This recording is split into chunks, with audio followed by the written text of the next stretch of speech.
keep kids alive. What should I have done? It's a torment that doesn't stop. I was so reckless with my drug taking. Oh, gang. If I die tonight, whatever, that's just the end for me. The parents feel that they have lost control of their own children with the support of government legislation. I'm Mark Kelly in Victoria, BC.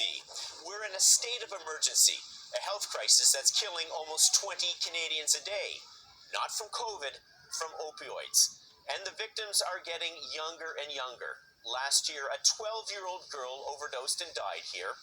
But all across the country, parents are facing roadblocks when they try to put their own child into treatment. If the kid doesn't want to go, it's their choice. So tonight, we're asking, could tough love save lives? This is the Fifth Estate.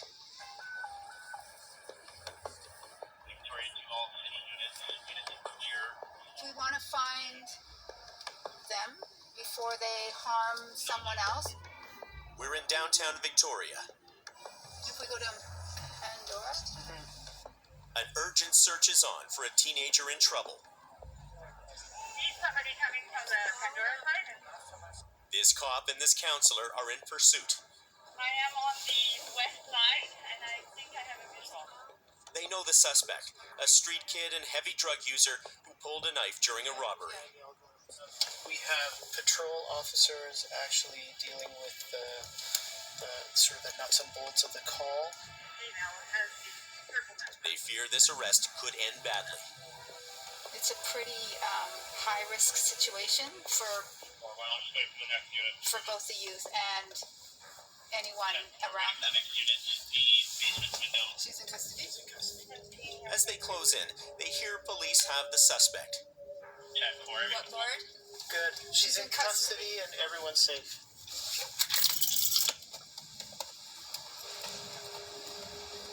They're shut up. A tuft of pink in a sea of blue, and they're only 15 years old. Hi. So they were just arrested for allegedly pulling a knife on someone and robbing them in the mall. Back in the car, a call to the teen's mom. So they've just been taken into custody, and they're safe. There may be some benefits to that, right? You know, they won't be on the streets. They won't be using. For some kids, a jail cell is the best way to keep them from drugs, and an arrest may be the only way to get them into rehab. Shouldn't there be a better way? It's a question parents are asking across this city and beyond, as opioids take a grip on kids like never before. That's what happened here. I come across a makeshift memorial for Olivia Mahaney. Known as Liv, she died here in this doorway, alone, with too many drugs in her system. She was just 17. I had struggled with Liv almost since she was about 3. She's had ADHD and anxiety. Liv was one of 210 people in BC to die from drug use last November alone. But then we finally got her on the right road and the right school and stuff like that. She was Sarah Palmer's only child. Hey baby, if you give it to me, I'll give it to you. As long as you want, you know I got it. She's funny and spunky and feisty, and she's my only child, and she was just full of life and happiness. Where did you see things with her start to change? And she just started, I think it was about a year into high school. And then she hung out with a girl that was her best friend. And that girl had an older boyfriend, and then they started going downtown. We tracked down Liv's best friend, Mika, who was with her the night she died. They were hanging out here, a spot called the Whale Wall. It's like a meeting spot. It's friends, it's drugs, it's just being around people. But she was taking a lot of risks downtown. Yeah, we all were. We all are. like every day. It's crazy. Every single day. Why take the risks? Because it feels like home. Downtown, Liv found freedom and drugs found her. I was addicted to meth. She was addicted to meth. She was addicted to heroin. And I couldn't save both of us. And then just everything that I thought just came true. Just like took her like under 2 months for the streets to like take her. 2 months. That's how quickly our kids can slide. Okay, so out to West Shore. Yes. Mia Golden and Gord McGee know what parents like Sarah are up against. Have you seen Jaden lately? Mia's a counselor, Gord's a plainclothes cop. So we're just gonna go check in on her. The goal is always to be engaging with as many kids as we can. And just be a constant for them. Together they patrol streets, keeping an eye out for the almost 200 kids in their caseload. What's your daily mission? We're just going from one fire to the next, and we're, barely keeping above water because there was just the two of us, and we're dealing with many, many, many drug dealers, many predators, and it's a lot. What else have we got here? Mia sees kids as young as 12 years old. Okay, let's go. Today, Mia and Gord are looking for a 17-year-old, same age as Liv. Yeah, she was here about an hour ago. She was in bad shape, apparently. They've heard she's sleeping here, along with her dealer. I think she's with Kyle. But it's hard to help when their hands are tied. Yeah, because here, youth have to volunteer to be returned home. There's nothing that we can do in the way the systems are at the present time to be able to compel her to do anything if she doesn't want to. They can't intervene to get this 17-year-old off drugs or even off the street. She had to consent. Bottom line. And then they said their advice to me, the police, was to get her charged with a crime. Why was that their advice? Because she'd have a curfew. And then if she was out past her curfew, like on probation, then they could bring her home. I don't want her to have a criminal record. Like, I'm helpless. I felt so helpless as a parent to watch your kid dying and knowing what's coming and not to be able to do anything is the most gut-wrenching feeling in the world, to watch your child deteriorate in front of your eyes. Now she uses heroin and she's overdosed, and her parents are frantic. I wonder if she's up at Tim Hortons. Yeah. We can try. Yeah. Pull up that Okay. way. Yeah. Back on their search, Mia and Gord want to make sure the teen is okay and give her parents some peace of mind. Is that her? I'm pretty sure. It's about all they can do. But they come up empty. So, Yeah. Not her. Okay.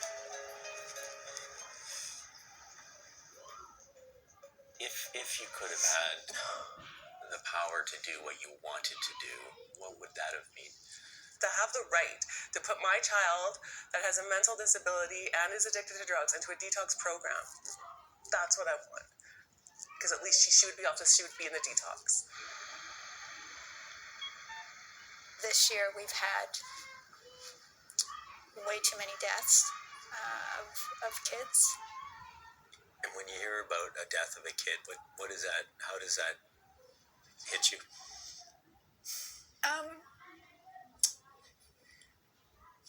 It's hard because we feel really helpless. That's one of the struggles. we're always looking for the wins, and we're always, because it's really important to keep that hope, but it can be overwhelming.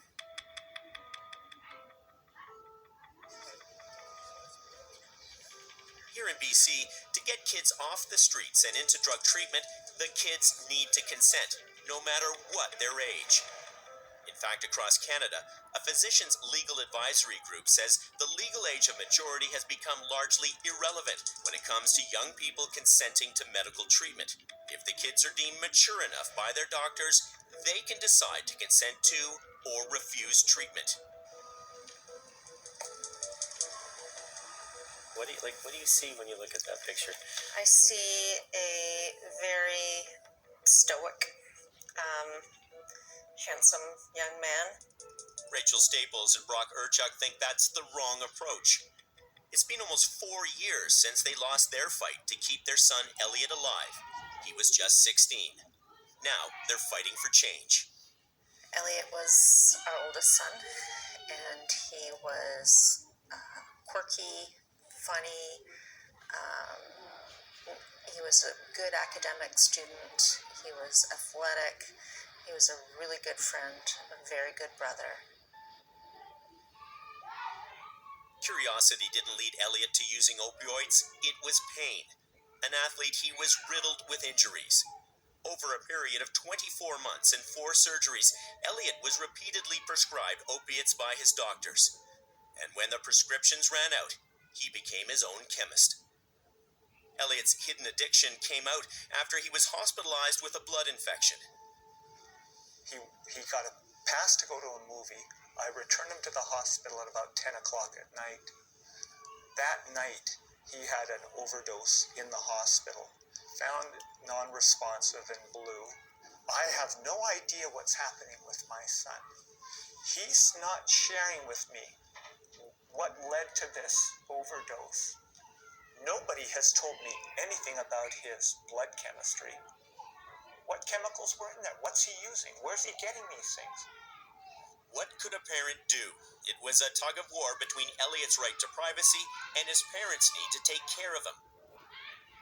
Though he was just a teen and struggling with addiction, Elliot was still calling the shots. Because of the privacy laws in British Columbia, the Infants Care Act, if a child doesn't want a parent to understand what's going on with them, they can tell the physician, you can't tell my parents. And is that what Elliot did? And that's what Elliot did. Booth gang. When we come back, Booth gang. Booth gang. She looked at me and she said, if I find out that you're taking your son across the border against his will, that's considered kidnapping. I would be required by law to report this.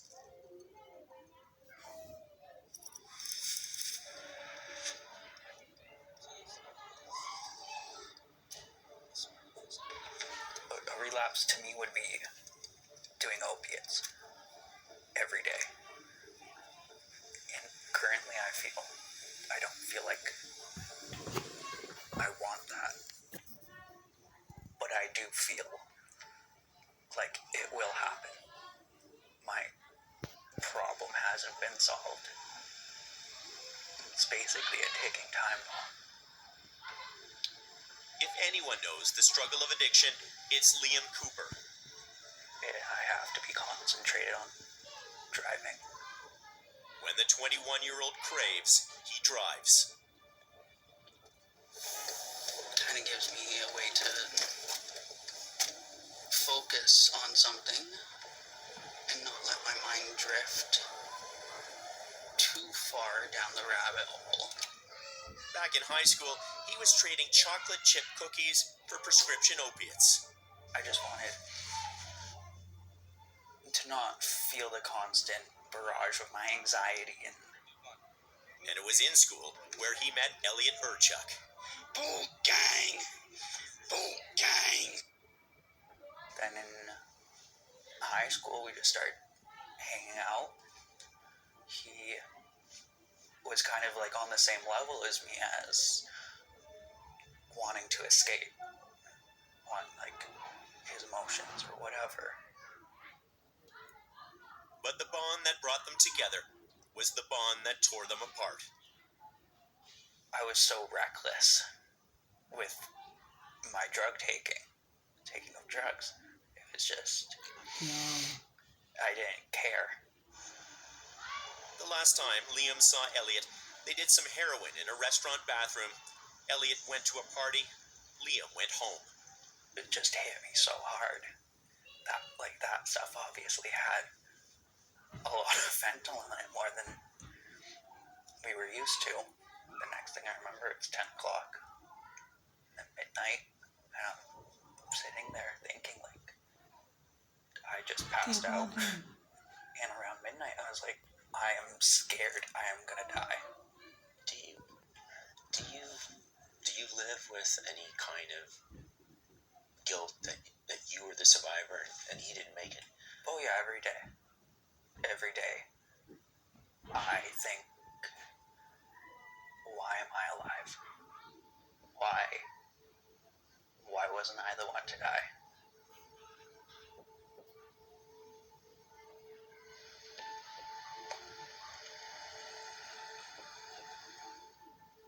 How much you have thought about what could we have done to save our son?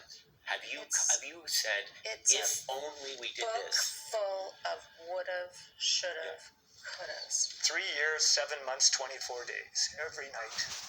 You travel a road. The road has turns. You make a decision. Do I take a right? Do I take a left? Every day, what should I have done? It's a torment that doesn't stop. With his brain hijacked by drugs, did Elliot really know what was best for him? After he was revived from an earlier overdose, Brock begged the doctor for help. Please keep him in the hospital until we can fully understand what's happening here. Have a plan in and place. have a plan to address his health. That was on the 12th, pleading.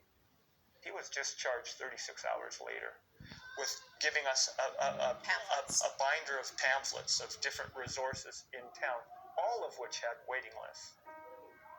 2 months later, Elliot was dead. In a letter to the BC coroner, his parents requested a public inquiry to address, among other things, the laws which they say rob them of parental authority to make critical decisions for their drug-addicted child. Elliot's story then made headlines across the country. That was in 2018. 4 years later, teens are still dying, and the law is still the same. So why can teenagers stop their parents from helping? That's a question I put to the BC government's child advocate. Well, the reality is that it's a legislative right for the child to provide consent or not provide consent, to have other people notified of their medical condition. We're dealing with a child who's dealing with an addiction, who may be dealing with a mental health problem. I mean, this is a child in crisis. Why are we giving that child that power to say, I don't agree to consent. I don't want help. It's tricky because what we often see is young people have reasons for the information not wanting to be shared. For example, if a parent is notified, the child goes home, there could be some very severe consequences. So, many families that would not be the case, but nonetheless we have to be mindful that the young person has the right to determine who gets informed. The Infants Act was designed to allow teenage girls to access contraception. Dr. Tom Roszowski testified at Elliot Erchuk's inquest. He believes the law needs to evolve with the times. It's been flipped around to, I'm going to say twisted, so that a youth can refuse care. That's never been the intent, but it's created this gray zone where clinicians and the emergency room doctors are at the pointy end of this stick. And when a drug-addicted kid is in crisis, many provinces have something called secure care, where a child can be held without their consent, but not in BC. There's been a burning debate in the province for decades, and still, no consensus. Doctors need some clarity, but also patients need protection. Are these individuals really in any position to be making medical choices? In our opinion, no. Dr. Warshawski says a secure care law would buy time and help kids figure out safer options. It's 2 to 5 days, maybe 7 days. Let the brain clear. Their prefrontal cortex, which is developing over time, will give them the capacity to right the ship. The worst thing we can do is sort of say, okay, off you go, better luck next time. In an effort to be overprotective of rights, to be extra cautious, we've thrown the baby out with the bathwater. We've forgotten what we're here for. I guess what everyone's trying to figure out is how do we help someone who's in that position? What's the key? I mean, for me, it would have been just understanding. But who needs to understand? The teachers, the principals, the parents, the doctors, anyone that's trying to help. They can't come at you and tell you this is what you need to do. This is what's going to help you. We're going to send you here. We're going to put you on this. In the U.S., parents can go even further, putting kids under 18 into long-term treatment centers like this. There's a 24-hour nurse staff here that specializes in withdrawal and detox symptoms. Without their consent. That's what Rachel wanted to do. She believed tough love was the only option left to save her son. But when a social worker found out, She looked at me and she said, if I find out that you're taking your son across the border against his will, that's considered kidnapping. I would be required by law to report this. This is my son whose life is at risk. That's when I just kind of went, what options do we have here? There was none. Children are dying in BC. Right now, we need to imagine a new approach. Absolutely. So does that not involve something like tough love, where we need to crack down on the kids and say, we're going to do this for you? How do you feel about that? When young people are detained against their will, when they are forced into treatment, there is again a backlash. There's basically kind of a screw you phenomenon that ends up happening. So young people are not ready for the treatment, and therefore they don't participate and engage in the treatment. And when they are discharged, then their tolerance is down. They are more likely to go back to the kinds of behaviors that they were before because we haven't addressed the underlying issues. And this Elliot? Yeah, so that's... His parents got those made when he passed away. And yeah, just gone but not forgotten. Yeah, so I like to keep that up in my house, and I actually right below that have his ashes. Really? That his parents gave me. Yeah, in that container. so would forcing Elliot into drug treatment have saved his life? Perhaps the only person who could answer that question is his best friend. It's just people doing the drugs know what they need most. No parent wants their child to be an addict. Yeah. Especially in the age of fentanyl, when being an addict could also be a death sentence. Yeah. But at the same time, no kid wants to be an addict. I didn't want to be an addict. Whatever happened in our lives, we are here, and we don't know how to get out. We don't know where to go from here. But that seems to be, to me, the perfect time for treatment then. If you don't know where to go and you don't know how to get there, then you need help. I do agree with that, but the help is essentially abstinence. So it's a different kind of help. Yeah, it's not lock this kid up sober and let him go in a week, 2 weeks, a month, 6 months, however long, and expect them to stay sober.